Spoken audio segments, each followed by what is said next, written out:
तो hello guys, आज हम बात करने वाले हैं circular motion, revision of concepts and formula.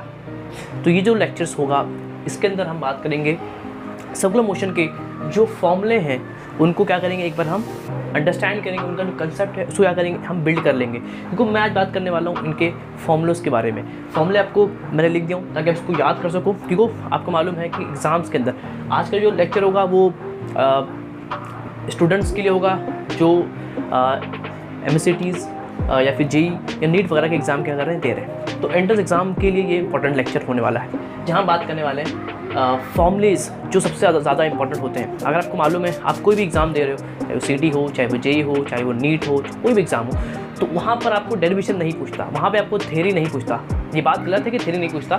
Theory का जो मेन आइडिया होना चाहिए वो आपको आना चाहिए। ये थ्योरी का मेन जो पॉइंट है वो आपको मालूम होना चाहिए, क्योंकि थ्योरी बेस्ड क्वेश्चन सीरीज और नीट के अंदर आते हैं, JEE के अंदर थोड़े कम आते हैं, लेकिन CT और इसके अंदर आते हैं। तो मेन आपको याद रखना है कि ऐसा नहीं कि आपको थ्योरी छोड़ के जाना है। आपको मालूम है कि कोई चीज़ करने के लिए या कोई क्वेश्चन करने के लिए आपको उस क्वेश्चन का थ्योरी आना जरूरी है। मतलब बेसिक फंडा, बेसिक कंसेप्ट अगर आपको मालूम होगा तभी आप उस क्वेश्चन को डील कर सकते हो। तो डीलिंग ऑफ क्वेश्चन के लिए आपको थ्योरी का आना बहुत ज़्यादा इंपॉर्टेंट है। उसी तरह से उसके बाद देखो, कोई क्वेश्चन सॉल्व करने का जो तरीका होता है, अप्रोच होता है, सबसे पहले उस क्वेश्चन के बारे में या उस कंसेप्ट के बारे में आपको थ्योरी आना चाहिए कि वो थ्योरी है क्या। पहला काम आपको थ्योरी आना चाहिए, अंडरस्टैंडिंग होनी चाहिए थ्योरी की। थ्योरी आपको याद रहे ना रहे फर्क नहीं पड़ता, उसका जो कंसेप्ट है वो आपको दिमाग में बैठना चाहिए। इस थ्योरी का ये एप्लीकेशन है, ऐसा क्या करना है, इसको अप्लाई करना है। तो थ्योरी आपको अंडरस्टैंड होनी चाहिए। सेकंड काम, सेकंड थ्योरी के बाद आपको सिर्फ याद होना चाहिए उसका फॉर्मूला बहुत ज़्यादा इंपॉर्टेंट है एग्ज़ाम्स के लिए। एंट्रेंस एग्ज़ाम के अंदर बच्चे को फॉर्मूला ही नहीं मालूम होता है। जिसको फॉर्मूला अप्लाई करना आता है, मैक्सिमम क्वेश्चन उसके सॉल्व होते हैं सिर्फ और सिर्फ अप्लाइंग द फॉर्मूला। बच्चे को फॉर्मूला याद ही नहीं आता। कितने सारे फॉर्मूले हैं, एक चैप्टर तो है नहीं, बहुत सारे चैप्टर्स हैं। फिजिक्स के अंदर, कैम के अंदर, मैथ्स के अंदर कितने फॉर्मूले हैं। एक बच्चा कितने फॉर्मूले याद करता है वो ज़िंदगी में उसको ही मालूम है और टीचर को मालूम है। समझ गए? तो फिर मतलब इतने फॉर्मूले होते तो वो भूल जाता है। समझ गए? तो आपको लास्ट टाइम जो काम कर रहा है वो क्या काम करना है, क्या आपको फॉर्मूले क्या करना है, रिवाइज़ करना है। क्यों फॉर्मूले ही आपकी हर चीज़। कोई क्वेश्चन आया आपके दिमाग में आया कि ये इस चैप्टर का है, ये इस चैप्टर का है, लेकिन आप उस कब सॉल्व कर पाओगे, जब आपको क्या होगा, आपको वो फॉर्मूला क्या होगा याद। मेन मकसद है अपना, आज क्या करेंगे, हम सॉल्व करेंगे नहीं, आज हम कुछ सॉल्व करने वाले नहीं है। सिर्फ आपको क्या करना है, मैं आपको अंडरस्टैंड कराऊंगा हर फॉर्मूले को। पहले आपको फॉर्मूले मैंने बाजू में लिख दिया ताकि आप फॉर्मूले याद कर लो, क्योंकि जितनी बार आप फॉर्मूले देखोगे वो फॉर्मूला आपको ऑटोमेटिकली आपके दिमाग में बैठ जाएगा। देखने से चीज़ याद होती है, समझ गए? तो फॉर्मूला मैं लिख दिया ताकि आप उसको याद करते रहो। और मैं क्या करूँगा, इन फॉर्मूले को आपको हल्का सा एक्सप्लेन कर दो, क्योंकि फॉर्मूला अप्लाई करना कहाँ है वो भी इंपॉर्टेंट है। जैसे S=R थीटा है, कोई भी फॉर्मूला है तो उसको अप्लाई करना है, तो उसका बेसिक उसका जो कंसेप्ट है उसको क्या करूँगा मैं आपको हल्का सा समझा दिए। तो स्टार्ट करते हैं। मैंने फॉर्मूला लिख दिया हूँ, आपको क्या करना है उसको सिंपल तरीके से इसको लिख लेना है। बहुत इंपॉर्टेंट है, मैंने जितने फॉर्मूले लिखा हूँ सबके सब एकदम इंपॉर्टेंट है। और इसके अंदर मैं आपको बताऊँगा कि इसमें और कौन सा फॉर्मूला और इंपॉर्टेंट है। समझ गए? पहले तो बेसिक फॉर्मूला आपको याद होना चाहिए, अपन कवर करेंगे सबके सब जितने फॉर्मूले हैं। तो पहले जो फॉर्मूला दिख रहा है वो फॉर्मूला है S=R थीटा। देखो तो सर, ये जो फर्स्ट फॉर्मूला S=R थीटा, इसमें S क्या होता है आपको मालूम है, इसे बताने की जरूरत नहीं, आप एग्जाम दे रहे हो। ये डिस्प्लेसमेंट, ये रेडियस और ये एंगुलर डिस्प्लेसमेंट होता है। अभी होता है कि आपको मालूम है, अगर बात करेंगे इसके सर्कुलर मोशन की, तो सिंपल जो है वो क्या होगा, आप सोच भी सकते हो सिंपल तरीके से कि क्या हो सकता है। ये सब बेसिक आपको मालूम है, हल्का सा इसको रिवाइज करके आगे चलते हैं अपन। देखो आपको मालूम है कि अगर कोई ये एक सर्कल है और बात की सर्कुलर मोशन की, तो particles moves on the circle of circumference, that's called circular motion. कोई दिक्कत नहीं सर। तो इसमें मालूम है कि ये जो होता है वो क्या होता है, आपका R होता है, कोई दिक्कत नहीं है। ये पार्टिकल अगर यहाँ से यहाँ ट्रैवल किया, A से B पॉइंट अगर वो ट्रैवल कर रहा है, तो ये यहाँ से यहाँ ट्रैवल किया, तो ये जो डिस्टेंस होगा दैट्स कॉल्ड एंगुलर डिस्प्लेसमेंट, और ये जो होगा उसको बोलेंगे लीनियर डिस्प्लेसमेंट। तो उसका फॉर्मूला क्या है, S=R थीटा। सिंपल फॉर्मूला क्या है, S=R थीटा। तो ये आपको ये फॉर्मूला यहाँ से आता है, इसमें कोई दिक्कत नहीं है। कंसेप्ट समझ गए? S का डिस्प्लेसमेंट, A कैप का A से B, जो पार्टिकल जो A से B जितना वो एंगल ट्रेस करेगा, वो जो एंगल होगा उसको बोलेंगे एंगुलर डिस्प्लेसमेंट। ये R आपका रेडियस है, S आपका क्या लीनियर डिस्प्लेसमेंट है। फॉर्मूला है S=R थीटा, खत्म सर। सेकंड क्या है, V=R ओमेगा। V=R omega. अब सर V क्या है, वेलोसिटी। फॉर्मूला सबको मालूम है, V=R ओमेगा, याद कर लेंगे सर। ये फॉर्मूला क्या है, ये देखो क्या है कि देखो V=R ओमेगा। V आपको मालूम है, V का फॉर्मूला और होता है, आपको मालूम है V= डिस्प्लेसमेंट अपॉन टाइम भी होता है। क्या होता है, displacement upon time. The rate of change of what, displacement is called velocity. अगर डिस्प्लेसमेंट टाइम से चेंज होगा तो क्या आएगा, वेलोसिटी आएगा। That's called linear velocity. अब आपका जो ओमेगा है, ओमेगा क्या होता है? ओमेगा कुछ नहीं होता, समझो एकदम सिंपल, ओमेगा कुछ नहीं है। मैं से आपको अंडरस्टैंड करा देता हूँ हल्का सा। जैसे ये एक पॉइंट ए है, ये यहाँ से पार्टिकल ए पॉइंट से बी पॉइंट क्या क्या उसने मूव किया, तो आपको मालूम है ये जो एंगल होगा, ये जो एंगल होगा उसका बोलोगे थीटा। क्या बोलोगे? थीटा। तो जो थीटा है, जो आपका थीटा है, थीटा वो टाइम के साथ कितना चेंज हुआ, क्या बोला मैंने? ये थीटा जो है वो टाइम के साथ कितना चेंज हुआ। यहाँ पे आपका एस क्या है? Linear displacement. यहाँ पर आपका थीटा क्या है? Angular displacement. तो टाइम के साथ कितना ये चेंज होता है, दैट्स कॉल्ड लीनियर वेलोसिटी। तो टाइम के साथ एंगुलर डिस्प्लेसमेंट जितना चेंज होता है या कितना चेंज होता है उसका बोलोगे क्या? Angular velocity. सिंपल कंसेप्ट, एकदम सिंपल। यहाँ एस है, यहाँ क्या है? आपका थीटा है। टाइम के साथ कितना ये चेंज होता है उसको बोलते हैं आपको लीनियर। टाइम के साथ ये जितना चेंज होगा, मतलब टाइम के साथ जितना एंगुलर डिस्प्लेसमेंट चेंज होगा उसको आप क्या बोलोगे? सिंपल तरीके से एंगुलर डिस्प्लेसमेंट बोलोगे। That's called omega, that's called omega. क्या बोलोगे? ओमेगा बोलोगे। कोई दिक्कत किसी को नहीं sir? Omega equals to theta by T होता है, समझ गए सर? वी यहाँ पे लीनियर होता है, यहाँ पर क्या होता है? एंगुलर होता है। फॉर्मूला कैसा है वो मैंने आपको बताया, सबको बेसिक आपको मालूम भी होगा, समझ गए सर? कि टाइम के साथ जितना एंगुलर डिस्प्लेसमेंट चेंज होगा, the rate of change of angular displacement is called angular velocity and the rate of change of displacement is called what? Linear velocity. अब इन दोनों का होता है रिलेशन, वी और ओमेगा का, मतलब कि सर लीनियर का और एंगुलर का होता है एक रिलेशन। जैसे यहाँ पे दिख रहा है कि एस और आर है, तो एस आपका क्या है? लीनियर है, और आपका थीटा क्या है? एंगुलर है। दो क्वांटिटीज़ की बात की जा रही है, एस और थीटा की। एस आपका क्या है? लीनियर क्वांटिटी है, और थीटा आपका क्या है? एंगुलर है। एंगुलर होता है ऑन दी सर्कल। ये जितने ये थीटा, ओमेगा, अल्फा, ये सबके सब कहाँ पर होते हैं आपको मालूम है? सबके सब सर्कुलर मोशन के अंदर ही वैलिड होते हैं, समझिए सर? तो इसका क्या रिलेशन है? तो सिंपल उसका रिलेशन आपको मालूम है, v equals to R omega होता है। v equals to R omega. अगर आपको एंगुलर वेलोसिटी देकर रखा है, आर देकर रखा है, तो आप सिंपली लीनियर वेलोसिटी निकाल सकते हो। ये सिंपल बेसिक फॉर्मूला आपको मालूम होना चाहिए, v equals to R omega.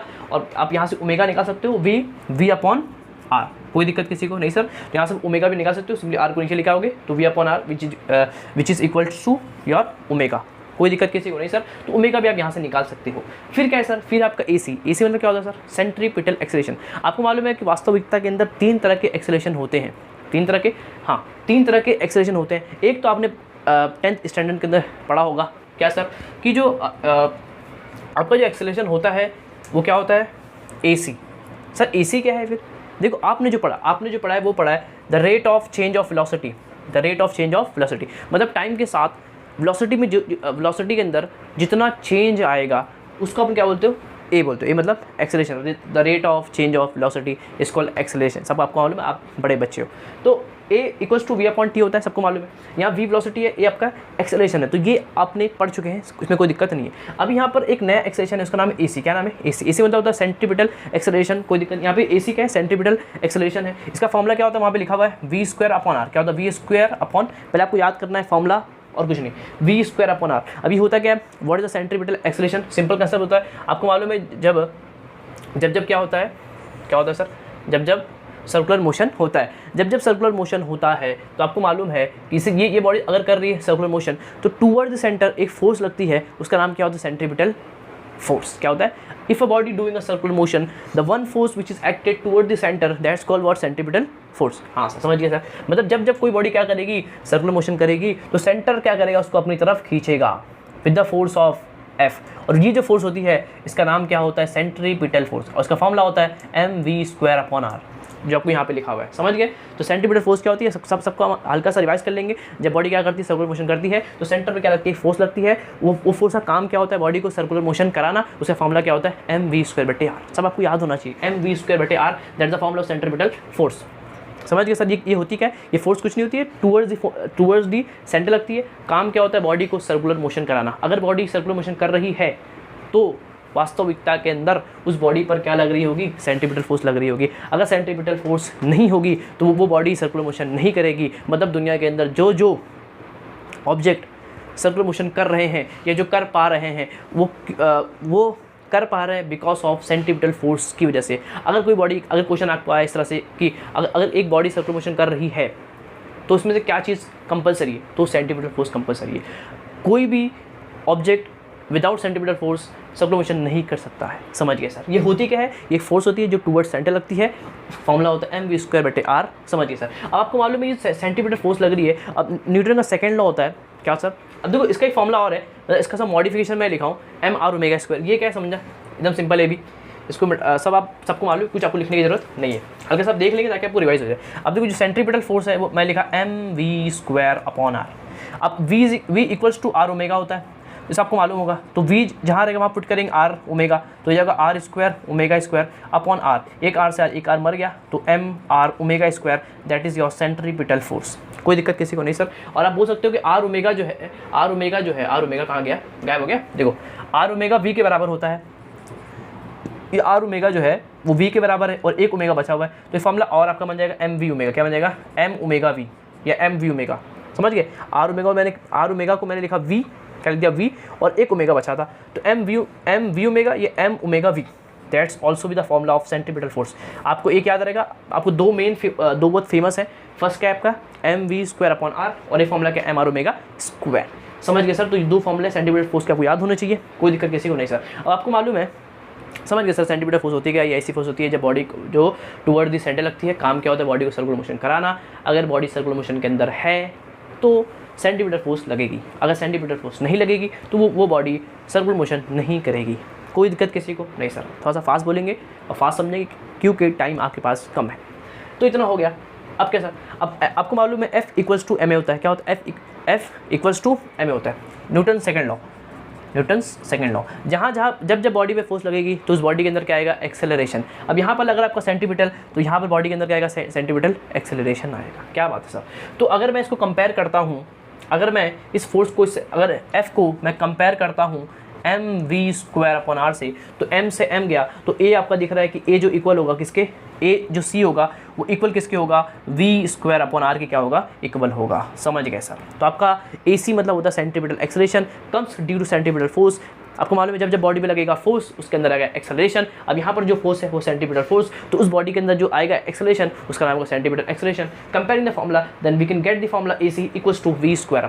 क्या आएगा फॉर्मूला, v²/r आएगा। अब उसी तरह से अब v²/r को आप क्या लिख सकते हो, r ओमेगा स्क्वायर भी लिख सकते हो। ये आपको याद होना चाहिए क्योंकि कुछ टाइम फॉर्मूला ओमेगा के टर्म्स में होता है, तो बच्चे सोचते हैं कि AC का जो फॉर्मूला v²/r है, क्वेश्चन के अंदर ओमेगा देकर रखा है, तो आपको कंफ्यूज नहीं होना। आपको फॉर्मूला याद होगा तो आप सिंपल तरीके से AC कैलकुलेट कर सकते हो इफ़ ओमेगा इज़ गिवन। समझ गए सर। तो ये हो गया, AC काम खत्म हो गया। AC क्या आया, सेंट्रीपिटल फोर्स के से बॉडी के अंदर क्या आता है, सेंट्रीपिटल एक्सेलरेशन आता है। समझ गए सर। AT क्या है sir, AT it's mean tangential acceleration. अब देखो क्या होता है, यहाँ पर क्या होता है समझना, मजा आ रहा एकदम। थोड़ा सा इसको और समझने की कोशिश करते हैं कि AT क्या है सर। AT क्या है, अब देखो AC आप समझ गए, AC क्या है कि बॉडी पर टूवर्ड द सेंटर लगेगा AC, दैट्स कॉल्ड सेंट्रीपिटल। और एक होता है टेंजेंट, मतलब टेंजेंशियली इस पर लगेगा AT। क्या लगेगा, AT, इसका नाम होगा टेंजेंशियल एक्सेलरेशन। क्या आएगा, टेंजेंशियल एक्सेलरेशन।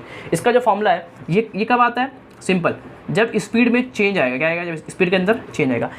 अगर आप अपनी स्पीड चेंज करोगे तो आपको मालूम है क्या आएगा, एक्सेलरेशन आएगा। तो वो जो एक्सेलरेशन आता है उसका नाम है आपका टेंजेंशियल एक्सेलरेशन। अगर आप स्पीड क्या करोगे, चेंज करोगे, तो आपको मालूम है नॉर्मली अगर आप अपनी स्पीड चेंज करोगे तो बॉडी के अंदर क्या आएगा, एक्सेलरेशन आएगा। तो उसका नाम क्या होगा, आपका टेंजेंशियल एक्सेलरेशन होगा, जो अलॉन्ग क्या लगता है, टेंजेंट लगता है। देखो ये जो टेंजेंशियल जो है, इसी का नाम क्या है, जो टेंजेंट जो एक्सेलरेशन होगा उसका नाम क्या होगा, टेंजेंशियल एक्सेलरेशन होगा। Formula d mod of v/dt, mod of v मतलब स्पीड। क्या होगा, स्पीड। अगर आप स्पीड चेंज करोगे तो जो एक्सेलरेशन आएगा उसका नाम होगा टेंजेंशियल एक्सेलरेशन। और जो सेंट्रीपिटल एक्सेलरेशन है वो आता है क्यों sir, because of circular motion, because of first circular motion. समझ गए। और ये कभी जीरो नहीं होता। अगर बॉडी सर्कुलर मोशन कर रही है तो सेंट्रीपिटल फोर्स लगेगी, याद रखना। Centripetal force can never be zero in a circular motion. Important point, 4 point. अब जो मैं बोल रहा हूँ, बहुत सारे क्वेश्चन तो आपको MCQs के अंदर इसी मतलब MCQs के अंदर आपको दिख जाएंगे।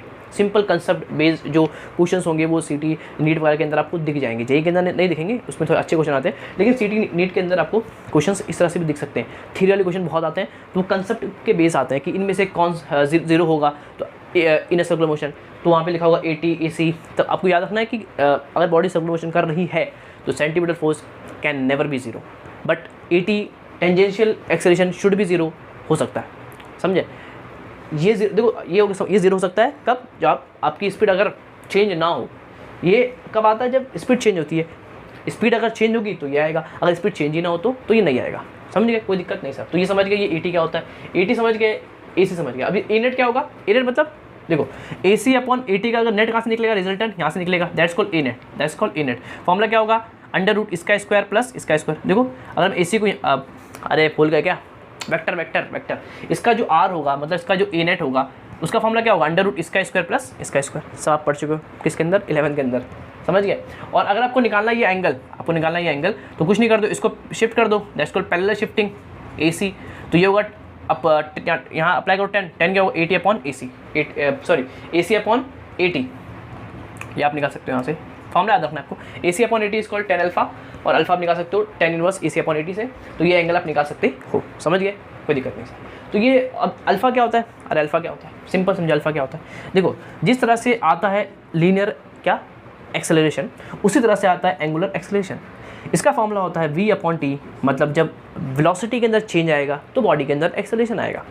उसी तरह से टाइम तो सेम रहेगा, इसी तरह से वेलोसिटी का यहाँ पे एनालॉग क्या होता है, यहाँ पर होता है वेलोसिटी, यहाँ पर होता है एंगुलर वेलोसिटी। कोई दिक्कत, सब सब सब आपको मालूम होगा, आप पढ़ चुके हो सब। ये होता है वेलोसिटी, यहाँ पर आता है एंगुलर वेलोसिटी, तो फॉर्मूला एकदम सेम होता है, लेकिन यहाँ वेलोसिटी, यहाँ एंगुलर वेलोसिटी, यहाँ एक्सेलरेशन, यहाँ angular acceleration, formula omega upon T, V upon T, काम खत्म। Alpha equals to omega upon T, omega बोलो बात चलेगा, समझ गए। तो omega upon T is called alpha, is called alpha. Alpha कब आएगा, जब ओमेगा चेंज होगा, ओमेगा जब चेंज होगा तो बॉडी के अंदर क्या आएगा, अल्फा आएगा। अगर ओमेगा चेंज नहीं होगा तो बॉडी के अंदर अल्फा नहीं आएगा। तो अल्फा का फॉर्मूला समझ गए, कोई दिक्कत इसके अंदर नहीं सर। इसका दो फॉर्म होता है, आपको मालूम है, कोई भी क्वांटिटी इसका दो फॉर्म होता है, एक होता है एवरेज फॉर्म, एक होता है इंस्टेंटेनियस फॉर्म, समझ गए सर। तो ये फॉर्मूला आपको याद हो गया होगा आई होप। और AT equals to R alpha होता है इसका और इसका रिलेशन, समझ गए।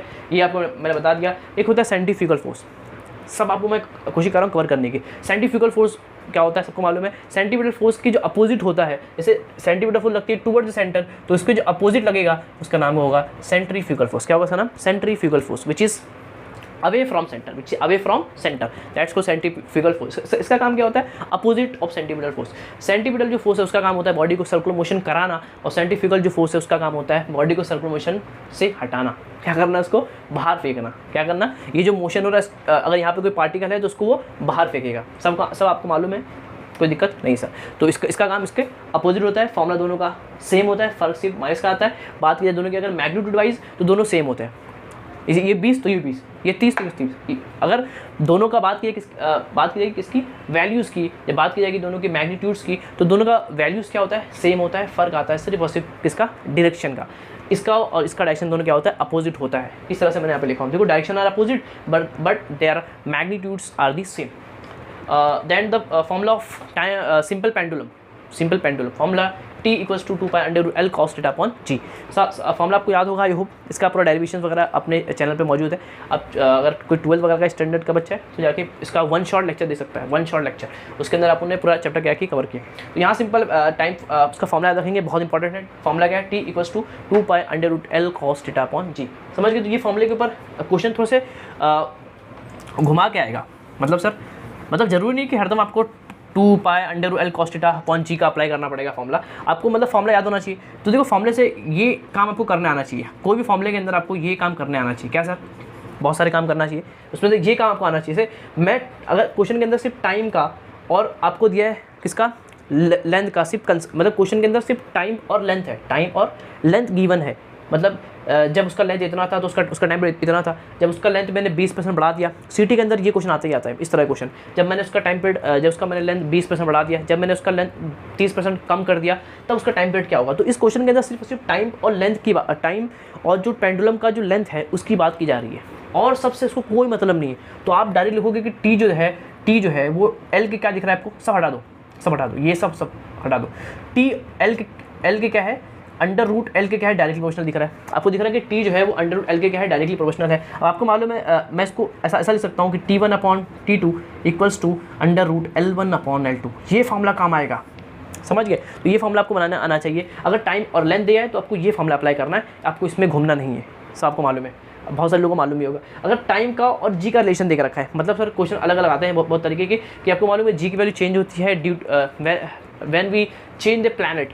अगर आप प्लैनेट चेंज कर देंगे, अगर आप अर्थ से जुपिटर जाओगे या मून जाओगे तो वहाँ पर वैल्यू ऑफ जी चेंज होती है। तो मैं बोलूँगा कि अगर मैं एक सिंपल पेंडुलम एक में पेंडुलम मेरे पास है, ये पेंडुलम अर्थ पर उसका टाइम पीरियड इतना है, वैल्यू ऑफ जी आपको मालूम है। लेकिन अगर इस पेंडुलम को लेके मैं जुपिटर चले जाऊँ तो क्या टाइम, जो पेंडुलम का जो टाइम पीरियड होगा क्या वो सेम होगा, नहीं सेम होगा। तो बोलिए find the value of time period at the Jupiter at where the value of G is 50% more, ऐसा सब क्वेश्चन आपको आएगा। तो वहाँ पर टाइम पीरियड और जी का रिलेशन के ऊपर क्वेश्चन आएगा। तो आपको याद करना पड़ेगा कि टी और जी का रिलेशन क्या है। देखो, तो टी और जी जो दिख रहा है आपको, वो दिख रहा है कि वो आपस में इन्वर्सली है। पहली बात तो क्या दिख रहा है आपको, टी और जी आपस में क्या है, अंडर रूट पे। देखो अंडर रूट के जी के क्या इन्वर्सली है, तो मैं बोल सकता हूँ T1/T2 equals to under root G2/G1। समझ गए, ये आपको बनाना आना चाहिए। तो आप फटाक से पुट करके इसका आंसर आप ला सकते हो। तो ऐसे क्वेश्चन आपको आएंगे, समझ गए सर। और फ्रीक्वेंसी 1/T होता है, आपको मालूम है। देखो omega that's called angular frequency 2π/T और 2π f इक्वल्स टू 1/T, सबको मालूम है। अब अगर f चाहिए तो 1/T कर दो, उसको उल्टा करोगे तो आपको f का फॉर्मूला में निकल जाएगा। तो ये जितने फॉर्मूले सब के सब आपको आई होप याद हो गए होंगे, क्योंकि फॉर्मूले ही असल में जान होते हैं। आपको फॉर्मूला नहीं याद है तो आप क्वेश्चन सॉल्व नहीं कर सकते हो। तो लास्ट मोमेंट में फॉर्मूला बहुत ज़्यादा इंपॉर्टेंट है। तो इस तरह से आपने क्या किया, पूरे फॉर्मूले क्या किया अच्छी तरीके से शॉर्ट में क्या किया आपने इसको कवर कर लिया। ये बहुत इंपॉर्टेंट है, क्योंकि आपने फॉर्मूला याद कर लिया लेकिन आपको कंसेप्ट ही नहीं मालूम है, मतलब नहीं है, आप अप्लाई कर ही नहीं पाओगे। तो फॉर्मूले याद होने चाहिए, उसका थोड़े से उसके बेसिक जो कंसेप्ट हैं वो आपको आना चाहिए, समझ गए। तो इसको नोट कर लेंगे, फिर करते हैं इसके बाद के जो क्वेश्चन उसको क्या करेंगे, आज हम खत्म करेंगे। तो उसको नोट करेंगे। तो उसके आगे जो है जो फॉर्मूले हैं वो मैंने लिखा हूँ, उसको क्या करते हैं हल्का सा अंडरस्टैंड कर लेते हैं कि क्या है। फॉर्मूले आपको मालूम है, याद होने चाहिए, याद करना है। सबसे पहले क्या करना है, आपको फॉर्मूला याद करना है। V = √μgr, ये फॉर्मूला है। अभी कौन सा फॉर्मूला आपको मालूम है, ये फॉर्मूला है कि अगर एक हॉरिजॉन्टल रोड पे एक हॉरिजॉन्टल रोड पे क्या मिनिमम स्पीड होनी चाहिए ताकि आपको क्या रहे, सेफ़ रहे। मतलब सर, मतलब ये कोई अगर रोड है दैट्स कॉल्ड हॉरिजॉन्टल रोड, ये अगर कोई रोड है तो यहाँ पर अगर अपनी जो व्हीकल है, अपनी जो गाड़ी है उसकी क्या मिनिमम स्पीड रहे ताकि ये इसके बाहर ना चले जाए, समझ गए। या फिर इसको टर्निंग, क्या ये कोई टर्निंग है, क्या ये कोई एक टर्निंग है, या अपन गाड़ी अगर इसको टर्न कर रहे हैं तो टर्न करते वक्त अपनी कितनी मिनिमम स्पीड हो ताकि आप उन बाहर ना चले जाए, मतलब रोड के बाहर ही ना चले जाए, समझ गए। तो वो स्पीड क्या करना है, मालूम करना है। तो वो स्पीड कितनी होती है, √μgr क्या होती है। सिंपल क्वेश्चन है, अगर एक कोई कार है, कोई व्हीकल है, वो अगर टर्न करी किसी एक हॉरिजॉन्टल रोड पे क्या करिए, अगर वो टर्न कर रही है तो टर्निंग के टाइम कितनी मिनिमम वेलोसिटी होना चाहिए ताकि वो बाहर ना चले जाए, रोड के बाहर ना चले जाए, समझ गए। तो क्या होना चाहिए, वेलोसिटी शुड बी √μgr, ये इतनी हो या इससे कम होनी चाहिए, इतनी या फिर इससे कम होनी चाहिए। तो आपकी गाड़ी क्या रहेगी, सेफ रहेगी, वो इस रोड को बाहर नहीं जाएगी। तो बाहर जाने के लिए आपको अगर आपको बचाना है, अगर आपको रहना है सेफ, तो आपकी स्पीड होनी चाहिए √μgr या इससे कम होनी चाहिए। यहाँ पर म्यू क्या होता है, कोफिशिएंट ऑफ फ्रिक्शन होता है, जी सबको मालूम है। आर क्या होता है, आपका रेडियस होता है उस ट्रैक का। तो ये आपको बेसिक मालूम होगा। अगर आप चाहो तो उसका कंसेप्ट समझ सकते हो उसका कि कहाँ से आया, सिंपल तरीके से, क्योंकि ये थोड़ा सा अच्छा है। इसे देखो समझना, इसका डेरिवेशन हल्का सा मैं आपको बता देता हूँ। तो ये जो कार है, जब ये कार मूव करेगी तो बाहर इसको बाहर फेंकने की कौन कोशिश करेगा, सेंट्रीफ्यूगल फोर्स। जो सर्कुलर मोशन हो रहा है बाहर एक ही फोर्स लगती है, उसका नाम क्या होता है, centrifugal force, which is mv²/r। Formula same होता है, आपको मालूम है। तो आपको मालूम है जब ये ट्रैक क्या है, एक तरह का सर्कुलर पाथ है। तो इस सर्कुलर पाथ से इस बॉडी को बाहर जो फेंकेगा, मतलब जो आपका सर्कुलर मोशन हो रहा है इसके अंदर इसको बाहर फेंकने का काम किसका होता है, सिर्फ और सिर्फ सेंट्रीफ्यूगल फोर्स का होता है। समझ के सबको मालूम है, जो सेंट्रीफ्यूगल फोर्स होती है उसका काम क्या होता है, बॉडी को सर्कुलर मोशन से बाहर फेंकना। तो बाहर कौन फेंकेगा, सेंट्रीफ्यूगल फोर्स से ये गाड़ी बाहर जाने की कोशिश करेगी। लेकिन चूंकि ये रोड है तो फ्रिक्शन होगा, ये इस तरफ जाने की कोशिश करेगा, फ्रिक्शन इसको अपनी तरफ खींचने की कोशिश करेगा। Friction always oppose to the motion, जो मोशन है उसको क्या करेगी, अपोज करेगा। तो ये इस तरफ गाड़ी जाने की कोशिश करेगी, उसको इस तरफ क्या करेगा, फ्रिक्शन खींच लेगा। नीचे आपको मालूम है ऑलवेज mg, और ऊपर लगेगा आपका सरफेस से नॉर्मल रिएक्शन। अब देखो आपका जो फ्रिक्शन होना चाहिए वो इससे mv²/r से अगर बड़ा होगा तो आप बच जाओगे, वरना आप खत्म हो जाओगे। और आपका जो नॉर्मल रिएक्शन है वो तो सिंपल mg के बराबर होगा, इसमें कोई दिक्कत नहीं है। तो अब f क्या होता है, μn होता है, इसे आपको आना चाहिए क्योंकि ये डेरिवेशन थोड़ा सा काम का है। तो μn होता है और ये mv²/r हो गया। सिंपल सॉल्व कर लेंगे आप। सिंपल देखो n जो है वो mg के बराबर है और यहाँ से दिख रहा है आपका m से m कैंसिल हो जाएगा और सिंपल यहाँ बचेगा μg और यहाँ बचेगा v²/r, r को भेज देंगे यहाँ। तो देखो μgr स्क्वायर है, उसको अगर हटाएंगे तो यहाँ आएगा अंडर रूट और यहाँ आएगा आपका v। तो v देखो कितना आया, v आपका कितना है, देखो ये v आपका μgr अंडर रूट भी है और इस तरह ऐसा कुछ। तो ये फॉर्मूला आपका सिंपल तरीके से निकल गया। तो आपको ये फॉर्मूला निकालने में आना चाहिए। क्यों सर, क्यों सर? जरूरी नहीं हरदम ये क्वेश्चन है, कुछ एक अलग अलग टाइप के क्वेश्चन भी बनते हैं नीट वगैरह के अंदर या सीटी वगैरह के अंदर, जो इसी कंसेप्ट के पर बेस होते हैं।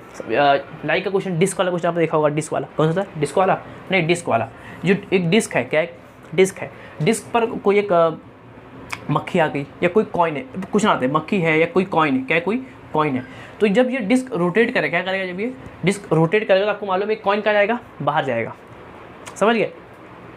तो जब ये डिस्क क्या करेगा, रोटेट करेगा, तो अगर इसकी मैं स्पीड बढ़ा दूंगा तो कॉइन क्या होगा, बाहर जाएगा।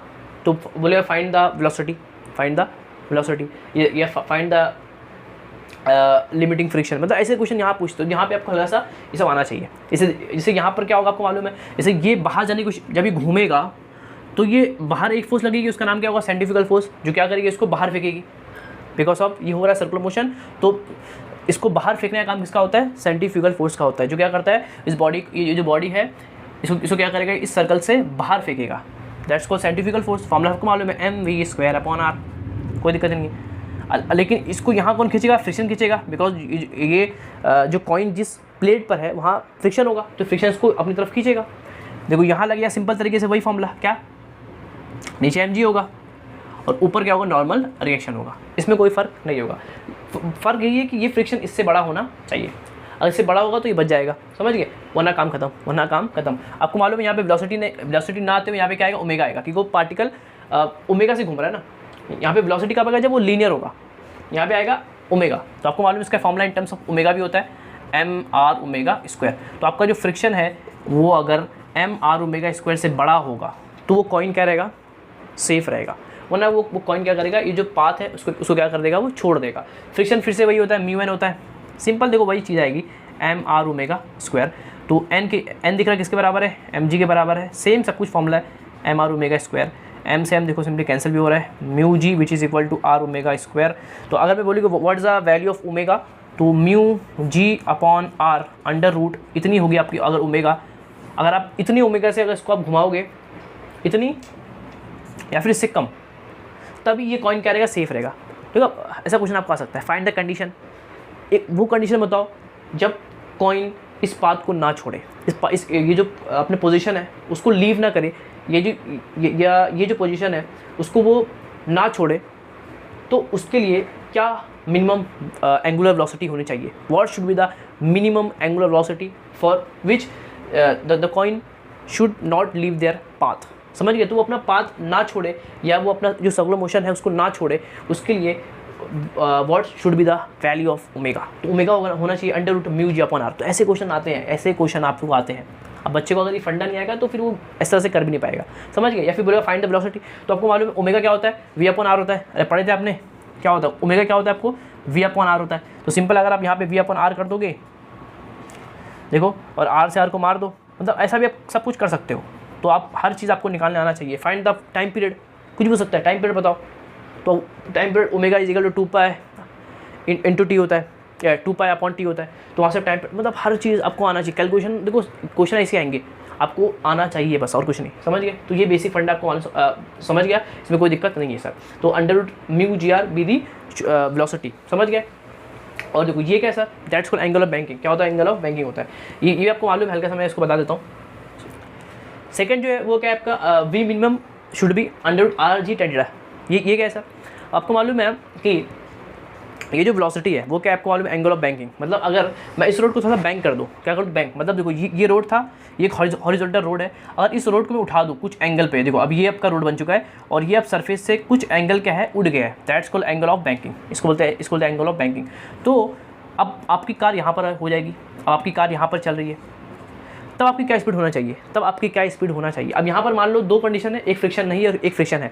आपको मालूम है इसके अंदर फ्रिक्शन नहीं होता, जब फ्रिक्शन नहीं होगा तब आपकी, अब वही कंडीशन में सब कुछ वही रहेगा, आपको मालूम है। अगर मैं इसको चाहूँ तो आप बना सकते हो यहाँ पे, देखो अब ये गाड़ी इस तरह से कुछ हो गया, समझ गए? What is angle of banking. अगर आप रोड को कुछ एंगल उठा दोगे, उसको आप बोलोगे एंगल ऑफ बैंकिंग, और यहाँ पर आपकी इस तरह से रही व्हीकल, ये आपकी कार है, समझ गए? इसका कुछ मास होगा m।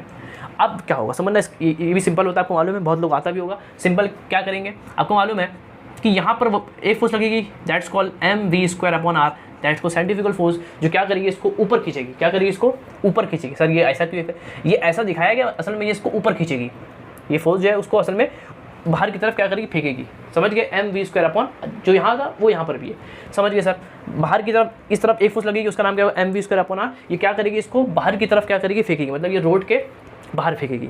समझ गए सर, कोई दिक्कत नहीं है सर। तो ये हो गया। अब आपको मालूम है क्या सर, ये जब ऊपर जाएगा इस फोर्स के साथ, जब ये ऊपर मूव करेगा तो फ्रिक्शन आएगा, लेकिन यहाँ पर असल में फ्रिक्शन नहीं है, छोड़ दो, फ्रिक्शन अभी नहीं है।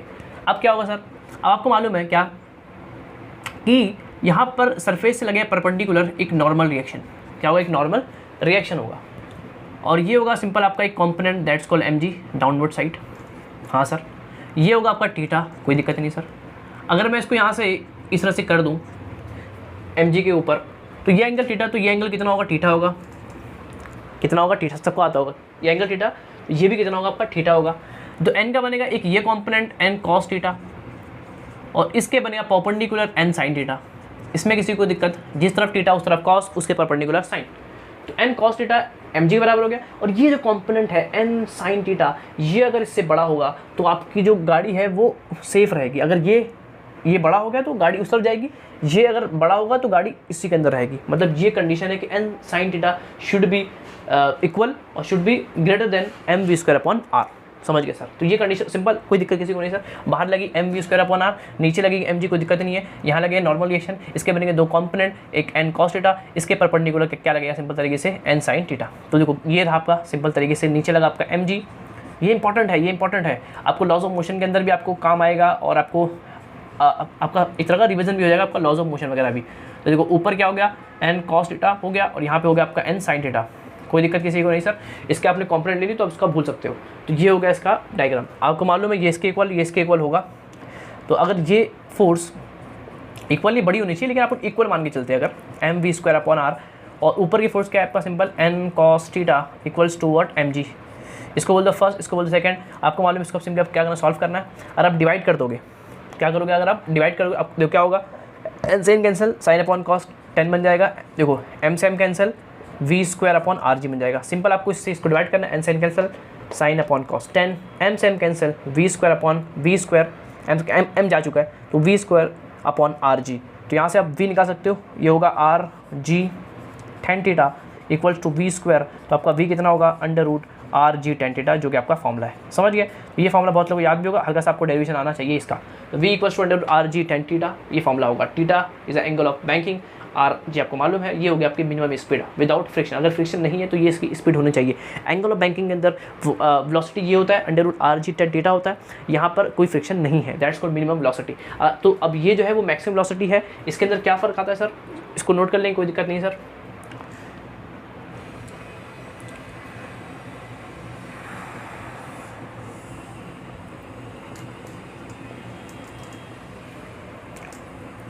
अभी ये जो फॉर्मूला है वी मैक्स, जो फॉर्मूला है वो क्या, under root R G mu S plus tan theta divide by 1 minus mu S into tan theta. ये फॉर्मूला मैक्सिमम वी मैक्स का है, ये आपको फॉर्मूला याद होना चाहिए, बहुत सारे क्वेश्चन इसके ऊपर बेस आते हैं। अब ये क्या है, ये कंडीशन है जब angle of banking with friction, angle of banking with friction, मतलब फ्रिक्शन भी आपकी हेल्प करेगा गाड़ी को बचाने के लिए। सिंपल जो चीज़ पहले थी वो अभी भी रहेगी, बाहर की तरफ जो फोर्स लगेगी उसका नाम क्या होगा, सिंपल तरीके से M we square upon R होगी, कोई दिक्कत नहीं सर। और नीचे आपका एम जी अभी भी लगेगा, एम जी लगेगा, सरफेस के लगेगा perpendicular, that's called normal reaction. ये थीटा है तो इसको मैं एक्सटेंड कर दूंगा तो ये भी आपका क्या होगा, थीटा होगा। तो एन का बनेगा एक ये कंपोनेंट एन कॉस थीटा, और इसके परपेंडिकुलर बनेगा आपका एन साइन थीटा। इतना कोई प्रॉब्लम नहीं। अब ये जब गाड़ी जब ऊपर मूव करेगी तो नीचे क्या लगेगा, फ्रिक्शन, क्या लगेगा, फ्रिक्शन लगेगा। हाँ सर, अब यहाँ पे आ चुका आपका फ्रिक्शन। ये थीटा है तो ये एंगल कितना होगा, थीटा होगा। तो एफ का बनेगा एक ये component which is equal to your F cos theta, और इसके परपेंडिकुलर नीचे बनेगा एफ साइन थीटा। समझ गए, कोई दिक्कत।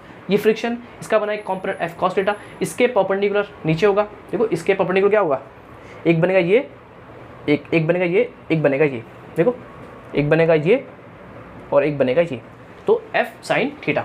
अब क्या करेंगे, सिंपल क्या करेंगे, आप इसको सॉल्व कर लेंगे। तो इसकी जो इक्वेशन बनेगी वो मैं बना के सिर्फ दे देता हूँ आपको। देखो ये एक ऊपर एक लग रही है आपका फोर्स, देखना सिर्फ फोर्स देखना, नीचे लग रहा है आपका एक एम जी, एक नीचे लग रहा है आपका एफ साइन थीटा, ऊपर एक लग रहा है आपका सिंपल तरीके से एन कॉस थीटा। क्या लग रहा है, एन कॉस थीटा। कोई दिक्कत नहीं सर। इसकी बनेगी एक कंडीशन, और एक इस तरफ देखो एक यहाँ लग रही है आपका M we square upon R, और यहाँ दो फोर्स लगेगी, एक एन साइन थीटा और एक फोर्स लगेगी क्या, एफ कॉस थीटा।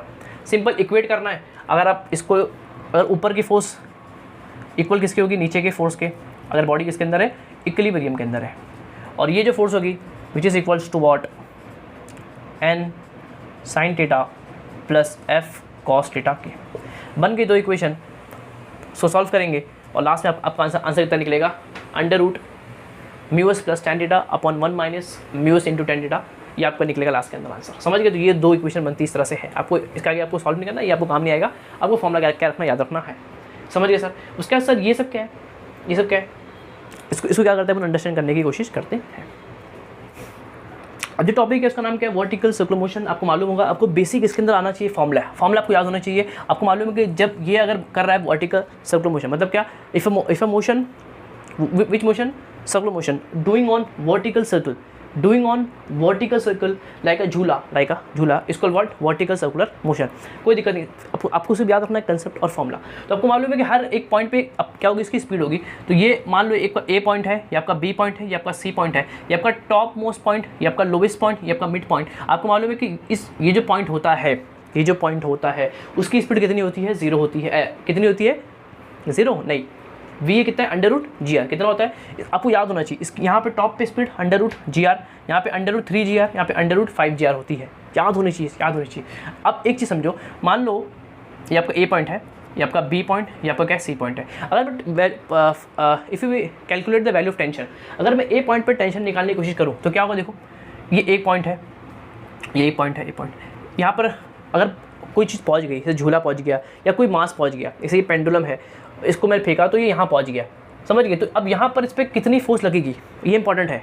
ये अगर आपको निकालना आना चाहिए कि हर एक पॉइंट पे वैल्यू ऑफ टेंशन कितनी होगी, हर एक पॉइंट पे वैल्यू ऑफ टेंशन कितनी होगी। जैसे इस पॉइंट पे जब आप पहुँच जाओगे, इस पॉइंट पे जब आप ये मान लो आपको मास लटका हुआ है यहाँ से, इसको मैंने फेंका तो ये यहाँ पहुँच गया। समझ गए। तो अगर ये मास यहाँ पहुँच चुका है तो इस पर कितनी फोर्स लगेगी वो आपको देखना है। अब आपको मालूम है इस पर नीचे लगेगा mg, इस पर नीचे क्या लगेगा, एक mg लगेगा बिकॉज ऑफ ग्रेविटी। और आपको मालूम है एक फोर्स लगेगा नीचे टेंशन। अगर रस्सी से बंधा हुआ है, स्ट्रिंग से बंधा हुआ है, तो उस पर क्या लगेगा, टेंशन लगेगा। कहाँ लगेगा, मास से नीचे, मतलब नीचे लगेगा पर tension because of away from body. ये जो बॉडी है उसके कैसे लगेगा, ये अवे कैसे लगेगा, ये जो मास है उसे क्या लगेगा baby, away from body, opposite में। तो ये आपका लग गया टेंशन।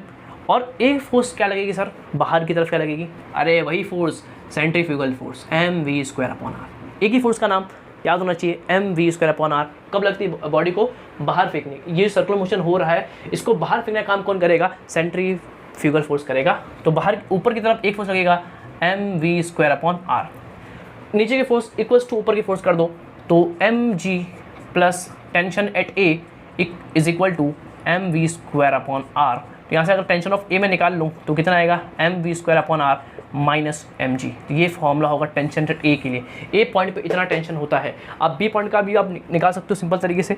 जो बी पॉइंट है उस पर देखो यहाँ लगेगा आपका mg डाउनवर्ड साइड, बाहर एक ही फोर्स लगती है, इसको बाहर कौन फेंकेगा, with the force of centrifugal force. और यहाँ लगेगा टेंशन बिकॉज ऑफ रस्सी की वजह से। जो रस्सी है, जो रोप है, जो स्ट्रिंग है, उसको पुल करेगी अपनी तरफ with the force of tension. ये फोर्स का यहाँ काम नहीं है, ये फोर्स इसके क्या होगी, इक्वल होगी। ये फोर्स इसके क्या होगी, इक्वल होगी। Horizontal force are in equilibrium. तो इस तरह से टेंशन एट बी कितना होगा, इतना होगा। अगर आप टेंशन एट सी निकालने की कोशिश करोगे तो सी पर देखो, सी पर नीचे लगे। ये आपको आना चाहिए, फॉर्मूले तो आपको याद होनी चाहिए, हल्का सा आपको ये बेसिक भी आना चाहिए। समझ गए। थोड़े से क्वेश्चन आपको आसान पड़, अगर आपको ये बेसिक आएगा, ये कंसेप्ट आएगा, तो आप क्वेश्चन ईजिली कर सकते हो। समझ गए। ये इंपॉर्टेंट है। इससे मैं इसका मास हटा के कुछ दे दूँ, अगर मैं इसका मास हटा के कुछ दे दूँ, मैं बोलूँ इसका मास यहाँ पर 100 kg का मास है, तो find the value of tension. समझ गए। तो फिर आपको फॉर्मूला आना चाहिए कि हाँ इस तरह से क्या करना है, आपको कैलकुलेट करना है। मैं फॉर्मूला बताऊंगा, लेकिन अब क्या करना, थोड़ा सा कंसेप्ट भी आना चाहिए। कंसेप्ट थोड़ा सा आपको आना चाहिए। अब देखो जैसे ये पॉइंट है, तो ये पॉइंट पे नीचे लगेगा mg, क्या लगेगा, mg लगेगा, कोई दिक्कत नहीं सर। और बाहर कौन खींचेगा, centrifugal force which is mv²/r। बाहर एक ही फोर्स, सेंट्रीफ्यूगल फोर्स। ऊपर देखो ये रस्सी होगी, तो रस्सी इसको ऊपर खींचेगी with the force of tension, बोलेगी तू ऊपर आ जा, ऊपर आ जा। समझ गए। तो टेंशन की फोर्स इन दोनों फोर्स के बराबर होगी। तो टेंशन एट सी जो होगा दिख रहा है आपको, mv²/r प्लस mg के बराबर आया है। क्या बात है सर, फॉर्मूला अगर आप अच्छे देखते हो तो सब में M we square upon R सब में सेम है। यहाँ माइनस एम जी है, यहाँ कुछ नहीं है, यहाँ जीरो है और यहाँ प्लस एम जी है। यही आपको दिख रहा होगा। सबसे बड़ा कौन होगा? सी, फिर बी, फिर ए, सी, फिर बी, फिर ए। और वहाँ लिखा भी हुआ है टेंशन एट सी सबसे ज़्यादा होता है, सी पॉइंट पे सबसे मैक्सिमम टेंशन होता है, फिर बी पे, फिर ए पर। और ए पर आप क्या मानते हैं? अज्यूम करते हैं जीरो। जो टेंशन एट ए है इसको क्या करते हैं अपन? टेंशन एट ए को क्या करते हैं अपन? जीरो अज्यूम करते हैं। जब इसको अज्यूम करते हैं तो आपको दिख रहा है कि एम वी स्क्वायर, देखो समझना, M we square upon R minus M G is equal to zero हो गया।